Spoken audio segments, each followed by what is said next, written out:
Hello, everybody. Welcome to another episode of Hawk Blogger Mornings. I am Brian Emhouse. You can find me on Twitter, Instagram, TikTok, all the places at Hawk Blogger. And today, pretty cool day. I get to talk to Damien Martinez, number 22, your new rookie running back for the Seattle Seahawks. How are you doing today, Damien? I'm good. Thank you for having me. Man, it's great to have you. And third day of padded practice, yeah? You got a little day off yesterday, a little slower day. Yeah. How you feeling? I'm good. I'm feeling real good, just connecting with the guys and the vets. They make it real easy connecting with them, but just, getting ready for the season, preseason coming up. So just getting ready for that. So, you've had this opportunity to come all the way to Seattle after being in Oregon State, then going to Miami. Yeah. Pacific Northwest seems to be pulling you back. What was your reaction when you came, you were coming back to Seattle, come back to the Northwest? I'm just blessed for the opportunity. Coaches wanted to have me, but, just felt like home, really. Just being up here before, it feels the same as being in Oregon State and just, kind of similar offense, zone heavy. So just ready to get to it. Well, and I was talking to one of your rookie teammates, Torrey Horton, the other day. Yeah. And the two of you are probably the two most common where people are like, man, how did they get those guys? Those guys are a steal where they got them. And I saw on Torrey, the opposite side for you guys. You're like, man, I'm happy to be a steal, but I would have been I expected to go a little bit earlier. Were you a little surprised to last till 7? I don't really look at it that way. Just like I said, blessed for the opportunity, grateful to be on the team, and just happy I got picked. Man, so a lot of people talk about just how aggressive, physical of a runner you are.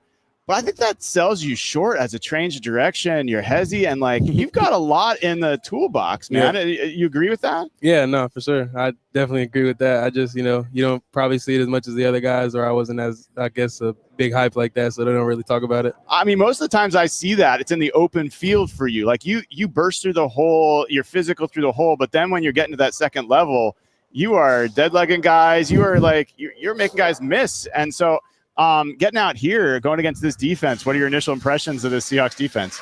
It's nothing too crazy as far as the speed, from college to NFL, to me at least, just being, like I said, being in a comfortable offense that I've been a part of before. So it's nothing new to me, but the defensive speed is different. The guys are bigger, stronger, faster, all that, but just, how fast they play and just they know their cues, so they get there a lot quicker to spots. Seemed like the hitting was ramped up today. People really bringing it.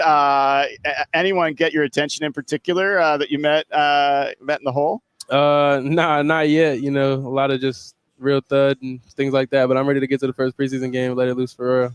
And then, offensive line's been a big conversation for the Seahawks, obviously, and they've invested a lot in it. They've got a lot of young guys up there.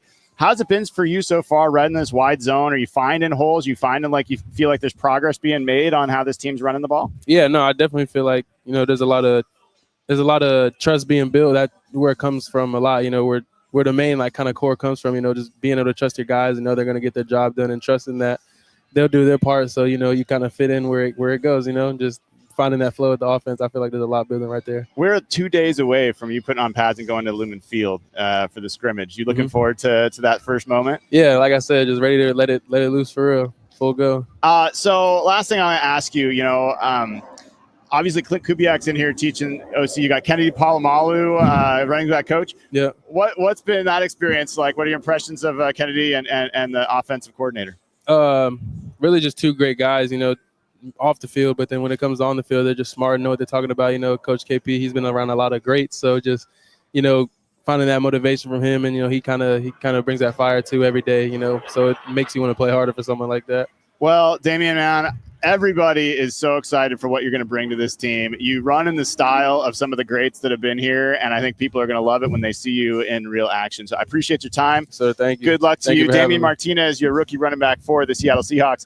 I will be back in just a minute. I got a Mike McDonald press conference going on, so I'm going to head over there, and I will give you a post-practice report in just a minute. All right, folks. I'm back after just asking maybe the world's worst question to Zach Charbonnet in our press conference. I was in the bad question Hall of Fame. For some reason, I lost the ability to formulate a thought.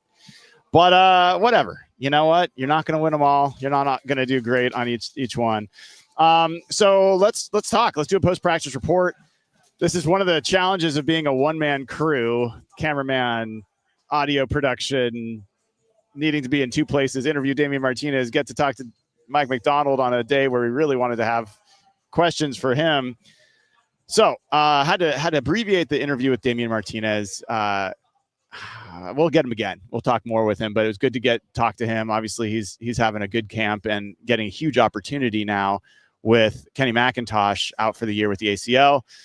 I think people will see a lot more of Damien Martinez in preseason and come to really appreciate him. I still think George Holani is also a guy to keep an eye on there. Most fans will have forgotten about him, but I have not. And I think they both have a lot to offer this team. So looking forward to that competition for the third running back spot. Before I get into practice notes and report, I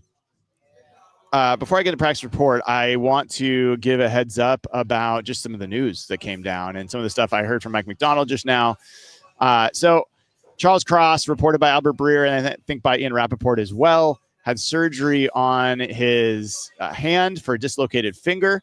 Unfortunately, I was not able to be there for the beginning of the Mike McDonald press conference where he probably spoke about it. So you guys probably have more information about that than I do at this point. But that's not great. It's not great. And I think if you've heard this show, you know that I've been talking about Charles Cross and Gray Zabel being a really promising duo on the left side and really showing out.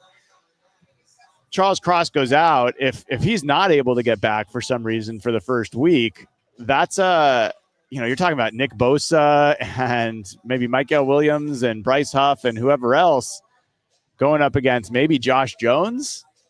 That's not a great way to start your year. So that honestly, like that situation could decide that game if Charles Cross is not available. So I think this is a red flag kind of thing in terms of the impact of the player not being available. It seems like a green flag, or at least a light yellow as far as severity. If it's a dislocated finger, he's had surgery, they expect him back, in a few weeks. This is not a knee. This is not like Achilles, like any of these other things where you'd be worried about that. So hopefully all is good. Hopefully he comes back and is great.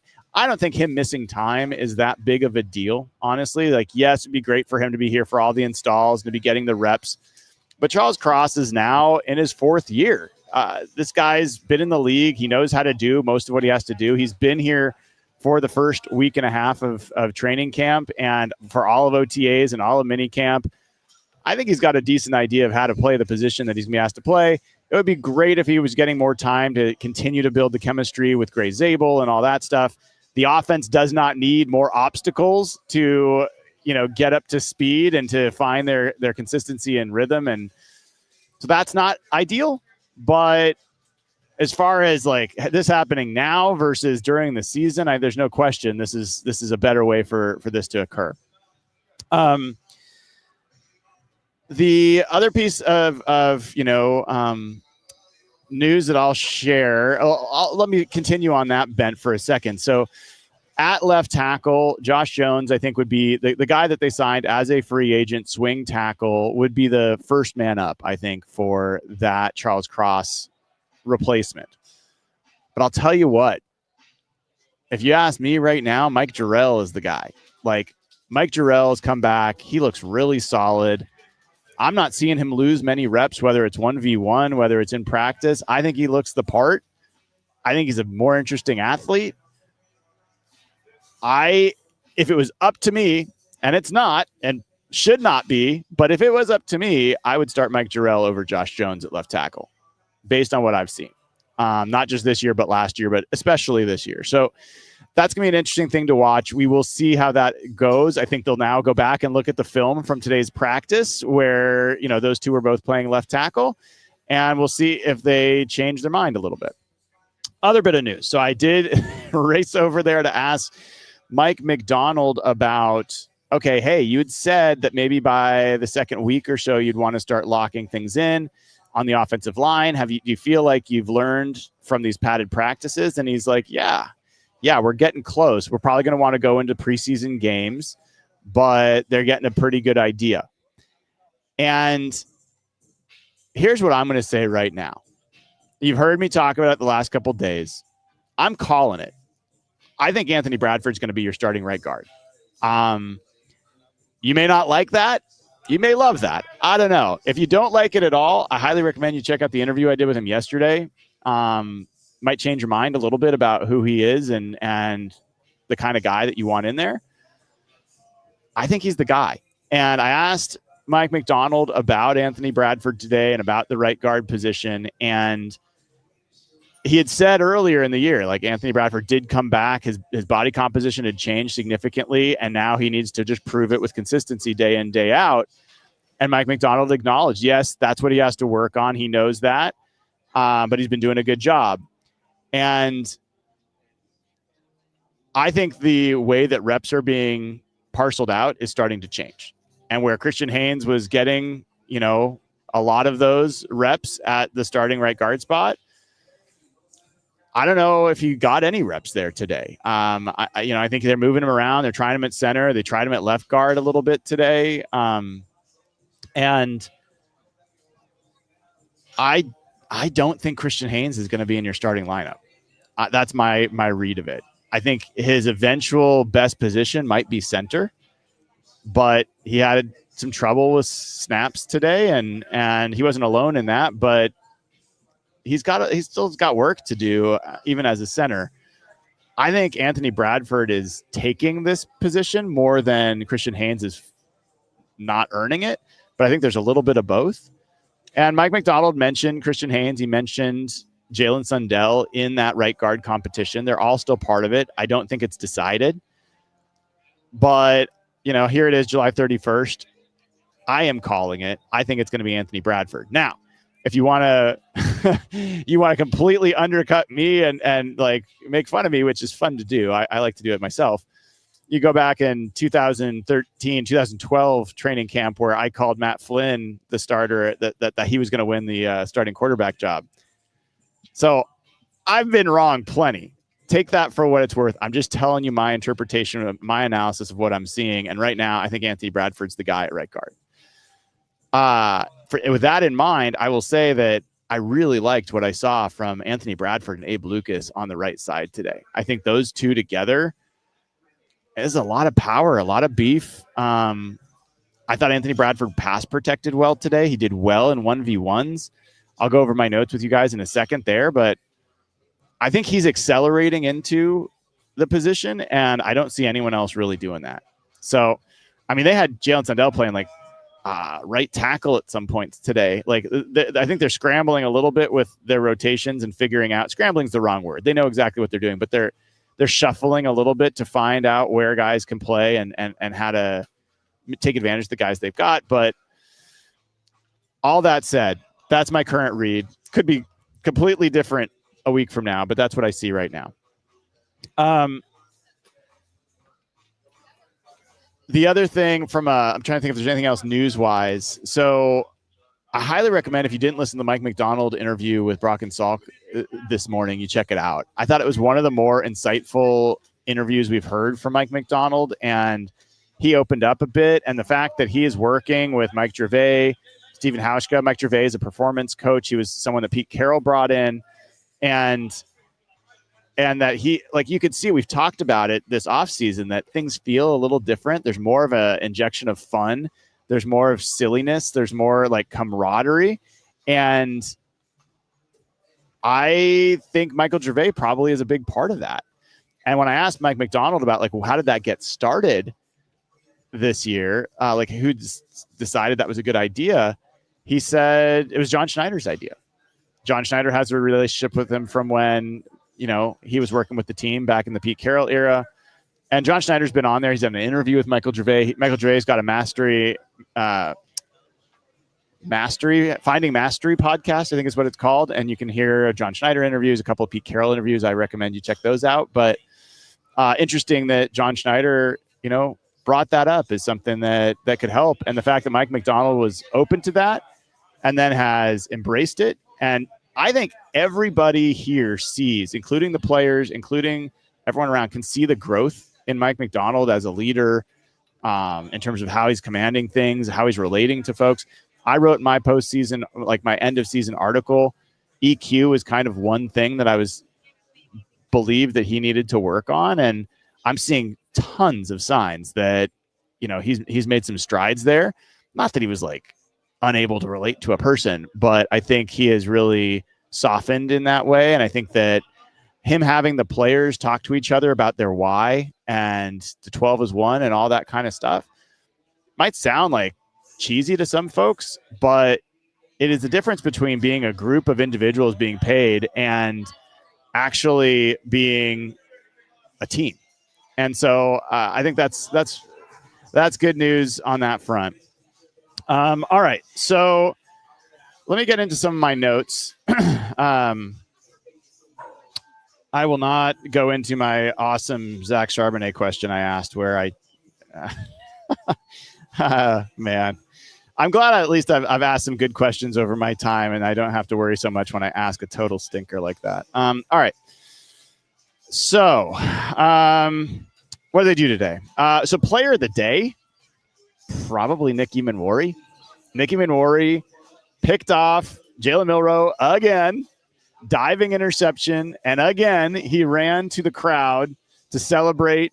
He grabbed a football, signed an autograph on the football after the play. No one else is doing that. I think I know that like the play is what matter, but and I know a lot of people when we talked on Real Hawk Talk last night with Fanon and Evan, some people were like, what is this conversation about aura and Riz and all that kind of stuff? And like, what does that matter? I don't care if they don't have that as long as they're good.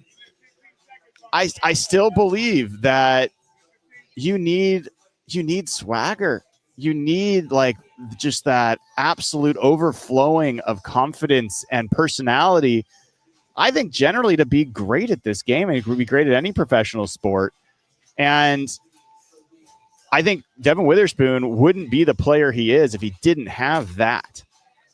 And I think Nicky Manwari showing signs that he is going to play to the crowd, that he is going to bring that energy back to his team. I think that matters. Maybe everyone thinks that's crazy. I don't. And so it's a small thing, but I love that Nicky Manwari has been playing to the crowd. I love that he's been giving his teammates something to run around with him and get excited about. And I also really love that he's making some plays. Now, he also got Jalen Milroe once again on a bootleg. The guy is a cheetah out there. So when he peels off on a bootleg, good luck. I don't think there's a player in the NFL that's catching him. And Nicky Manwari, who, by the way, has caught him twice, once in college, once at one of the earlier practices here, he couldn't catch him. Nicky Manwari was in the backfield. Milroe bootlegs and just accelerates around the corner. It would have been 20 yards at least. I mean, when that guy opens it up, he is a sight to behold. So those two just remarkable athletes for me, like, are representative of this draft class, right? Like we talked about when this draft was made, one of the things I loved about it was the just athleticism. This is a historically athletic draft class. And to start to see some of those guys' athleticism show up on the field, that's good. That's good stuff. So liked that, loved that from both those guys. I thought Robbie Oots had a great practice today. Speaking of rookies, man, the hitting today was intense. They were doing short yardage today, and it felt like the pads were popping more than they had the first two padded practices. Robbie Oots, there was one play where I'm trying to see who he met in the hole. Let me look. I'm trying to catch up on my notes here. Yeah, I can't see, but he had two or three like bone crunchers in the hole. And to credit the linebackers and in some cases the safeties as well, they're meeting him. But this guy he's broad, he is thick, and when he gets behind his pads, he's not someone you want to hit. Like, he's just not. So I love that. Zach Charbonnet talked about loving running behind the fullback. Kenneth Walker yesterday talked about loving that and giving him an extra read. That's all good. There was, though, a play I got to give Robbie a little crap for. Earlier on, they were doing some coverage drills where it was 1v1, a running back or a fullback in this case would be coming out into a pattern. it wasn't a blitz pickup. It was coming out 1v1 against a linebacker in coverage, right? And Robbie Utes was matched up with Patty O'Connell, and Patty O'Connell, like Robbie started his route, and Patty O'Connell just like shouldered him, flat backed him. I haven't seen anybody do that to Robbie Utes, and I think Robbie was like, "Whoa, what just happened?" So good on Patty O'Connell, who's I think had a nice camp. Had a nice camp as a blitzer in 1v1s. I think he had a nice play there in coverage. I think he's a guy that this team feels pretty good about. So good play there. Otherwise, when they were doing that coverage drill, a couple other things. It was good to see Tyrese Knight go up against Kenneth Walker. That's not an easy matchup, 1v1. And Kenneth Walker did a kind of a double move where he initially ran out, like straight up, cut out, then faked going back up and out again, and separated from Tyrese Knight, but it wasn't by a lot. And Ken Walker's not an easy cover, and I thought it was really cool to see Tyrese Knight in a drill that's very slanted towards the offensive player. You know, he was right there. Ken caught the pass, and that was great, but still pretty impressive. I see a question about someone asking, didn't we snatch O'Connell from the Raiders practice squad 2 seasons ago? No, I think you are thinking of Drake Thomas. Drake Thomas is the guy that the Seahawks got from the Raiders. All right. Let's see. So then they did run drills, padded practice again, so run drills. And Justin Hines, defensive line coach, that guy, he is in these guys' ears, like hyping them up no matter very beginning of practice, during these drills. He was so psyched. And there was a play, he just got so excited for Jaron Reed about a play that he made on a run up the middle. But there was a really great rep from Mike Jarrell and Gray Zabel on the left side. I think Haynes was at center for that. And so Tyler LeMayo is getting some run at right guard. So that's also newsy that he's been all left guard so far. He's getting some right guard reps. Bryce Cable is getting some left tackle reps. And I'll talk about that a little bit more. It's not an easy thing for this guy. But it was really nice. Zabel is a common thread behind some of these big runs over the last few days. And then, there's another big run on the left side, and this was behind Luke Felix Fualalo, and Robbie Utes had a great seal block to open up the hole. So I'm excited about how the fullbacks coming into play here. I think Brady Russell continues to also bring a different element to that position as more of a receiving threat than Robbie Utes is. And I don't know, man. I think the fullback could be an interesting part of this offense. And some of the best Seahawks teams, have featured a fullback, whether it's Max Strong or John L. Williams, like a lot of great fullback history here. So I'm kind of enjoying having that physicality back in there. All right. Other things. Let me look through my notes real quick. They started another team drill, and this was not short yardage, but Zach Charbonnet burst through a hole behind Robbie Utes. Then they go on a play action pass to A.J. Barner. Guess what A.J. Barner does? Makes a crazy contested catch against Patrick O'Connell.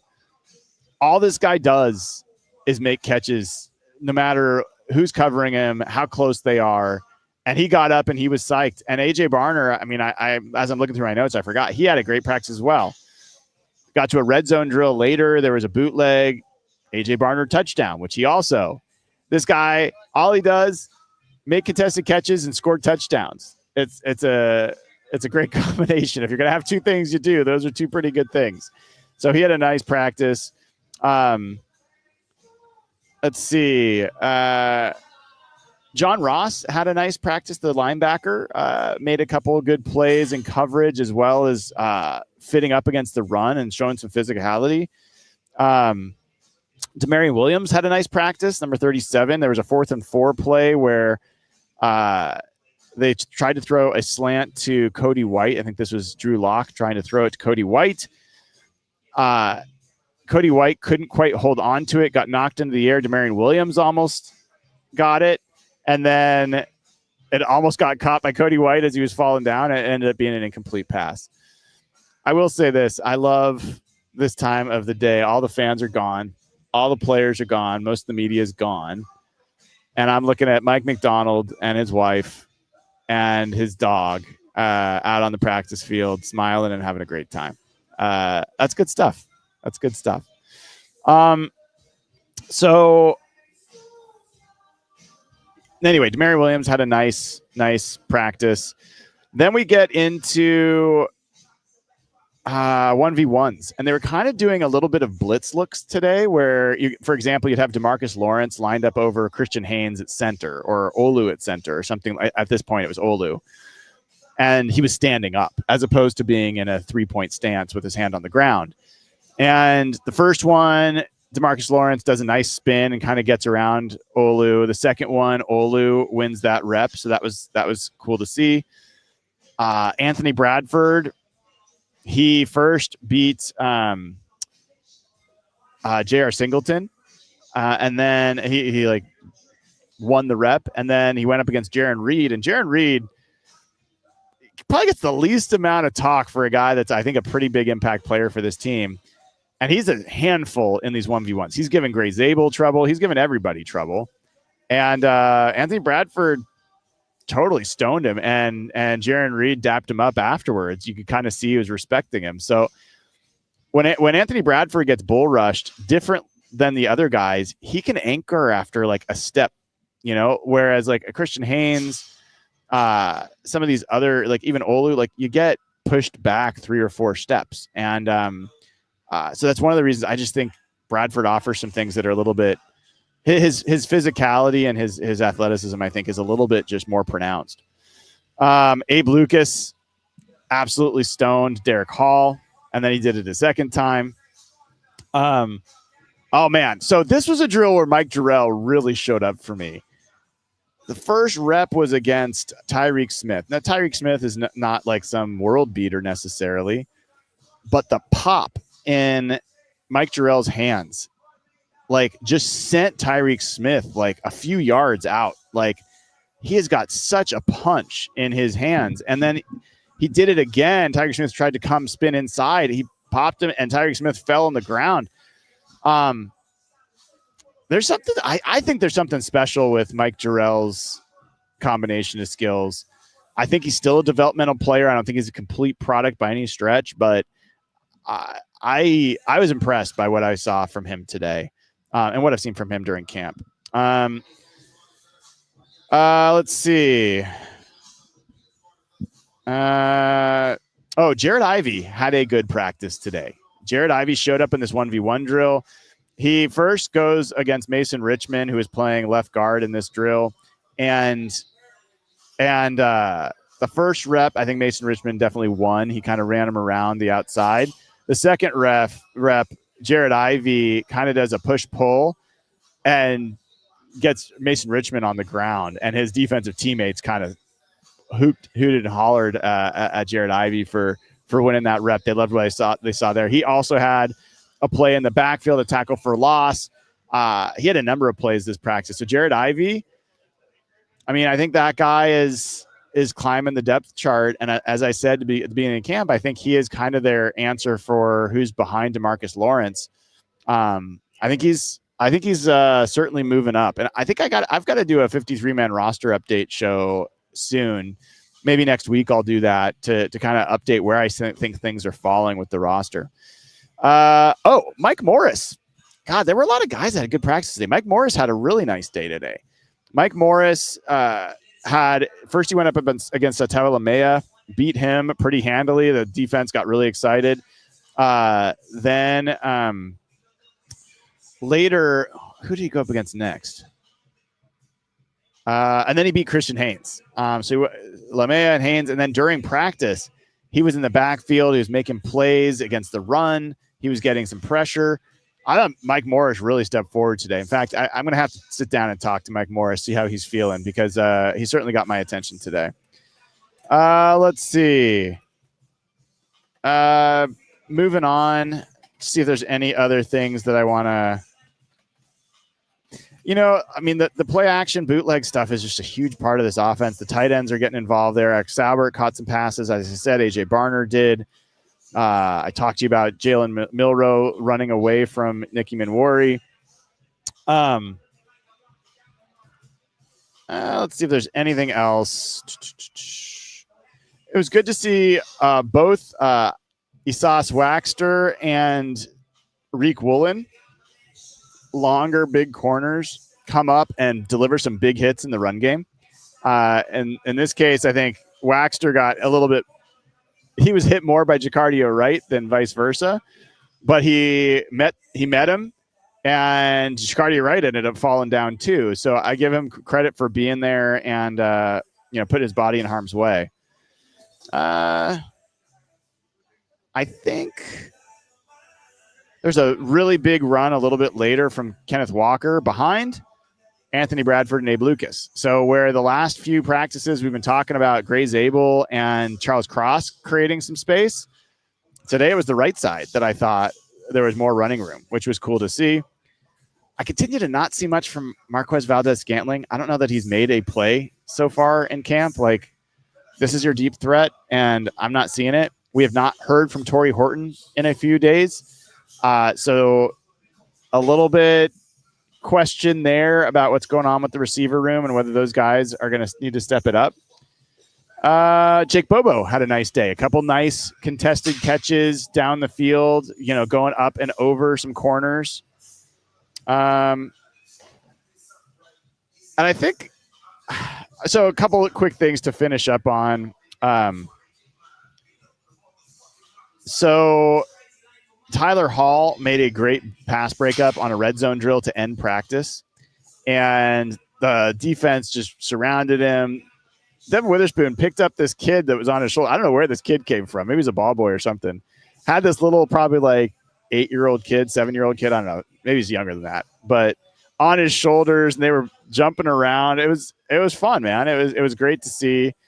And then Mike McDonald set up some sort of race. He had the team line up on either side of the hashes, and they picked like assistant coaches and some security guys. I don't know how they picked who was in this race, but Jake Peets was part of it, and I thought he was going to win.